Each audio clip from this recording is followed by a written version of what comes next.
کراچی سے شروع ہونے والے کلیکرز اب پاکستان بھر میں پھیل چکے ہیں۔ ہر دوسرے بچے کے ہاتھ میں کلیکرز دیکھے جا سکتے ہیں۔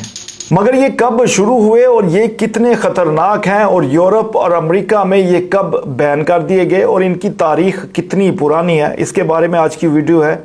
تو چلے بتاتے ہیں کہ کلیکرز آخر کب شروع ہوئے۔ 1968 میں ایک امریکن بزنس آرگنائزیشن نے کلیکرز بنانے شروع کیے۔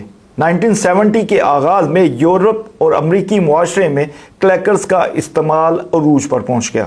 حالانکہ ان کلیکرز کو باقاعدہ وزن، رسی کی مضبوطی اور دیگر کئی چیزوں کو دیکھنے کے بعد بیچنے کی اجازت دی گئی، مگر ایک وقت میں ان بچوں کے لیے یہی کھلونا انتہائی خطرناک قرار دیا گیا۔ ان چھوٹے چھوٹے رسی سے بندھے گئے بالز کو بلیک آئیز، نوز بلیڈز، ناکرز، کلک کلیکس، بینگرز اور یہاں تک کہ ان کلیکرز کا نام جو ہے بروکن بونز تک بھی کہا جانے لگا، کیونکہ ان کلیکرز کی وجہ سے بچوں کو چوٹیں آ رہی تھی۔ ان کے ناک کی ہڈی یہاں تک کہ ان کے بازو کی ہڈی تک بھی ٹوٹنے کے کئی واقعات رونما ہو چکے تھے۔ حالانکہ امریکن سٹینڈرڈ کے مطابق 17 سے زائد اقسام کے کلیکرز کے وزن اور مضبوطی کو ٹیسٹ کیا گیا اور ان میں سے ایک آدھ کمپنی ہی اس سٹینڈرڈ پر پورا اتر سکی، مگر پھر بھی اس ایک آدھ کمپنی کی وجہ سے بھی بچوں کو خاصی چوٹیں بھی آ رہی تھی۔ سب سے زیادہ خطرناک بات یہ تھی کہ بچے ان کو دیگر بچوں کے ساتھ لڑائی میں استعمال کرنے لگے تھے، جس کی وجہ سے تقریباً بچوں کے ہاتھ میں ایک خوفناک قسم کا ہتھیار آ گیا تھا، کیونکہ اس کی سب سے بڑی وجہ یہ تھی کہ شروع کے جو کلیکرز تھے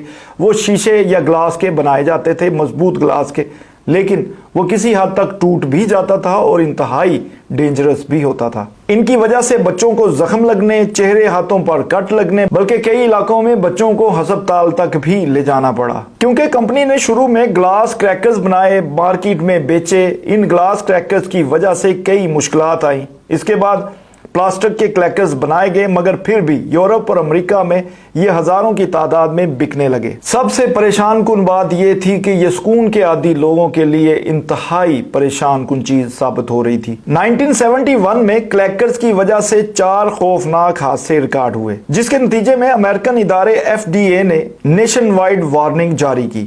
اس کے بعد کلیکرز کا استعمال روکنے کے لیے ٹیچرز، والدین، پولیس اہلکار، یہاں تک کہ خفیہ اہلکار بھی گلیوں میں ان کی آواز سنتے اور مطلوبہ بچے یا بڑے تک پہنچنے لگے، اور اس کے بعد ان کلیکرز کو امریکہ سمیت مختلف یورپی ممالک میں مکمل طور پر بین کر دیا گیا۔ 80 کی دہائی تک کلیکرز یورپ اور امریکہ میں کہیں دکھائی نہیں دیے، مگر اب تقریباً 40 سال بعد یہی وبا کراچی سے شروع ہوئی ہے، جو لاہور سے ہوتی ہوئی پشاور اور پورے پاکستان میں پھیل چکی ہے۔